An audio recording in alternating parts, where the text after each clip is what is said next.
Hello നമസ്കാരം. സന്തോഷ് കുമാർ. പാർലമെന്റിൽ India മുന്നണിയുടെ പ്രതിപക്ഷ നേതാവായ രാഹുൽ ഗാന്ധിയുടെ ശക്തമായ പ്രതിഷേധം, ന്യൂനപക്ഷങ്ങൾക്കെതിരെയുള്ള അക്രമങ്ങൾ, മണിപ്പൂർ വിഷയങ്ങൾ, അഗ്നിവീർ പദ്ധതി, കാർഷിക സമരങ്ങൾ, മറ്റു പ്രശ്നങ്ങൾ, 1 മണിക്കൂറിൽ കൂടുതൽ സമയം വിഷയങ്ങൾ സഭയിൽ അവതരിപ്പിക്കുകയും ലോക്സഭാ സ്പീക്കറുടെ അനുമതിയില്ലാതെ ശിവന്റെ പടം പാർലമെന്റിൽ ഉയർത്തിക്കാട്ടുകയും മറുപടി നൽകി പ്രധാനമന്ത്രി നരേന്ദ്രമോദിയും കേന്ദ്ര ആഭ്യന്തരമന്ത്രി അമിത്ഷായും സഭയും.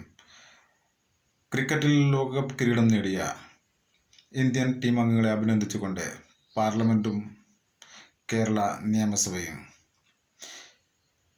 എൻ്റെ വീഡിയോകൾ കൂടുതൽ കാണുന്നതിന് വേണ്ടി ലൈക്ക് ചെയ്യുക, ഷെയർ ചെയ്ത് സബ്സ്ക്രൈബ് ചെയ്ത് സഹകരിക്കുക.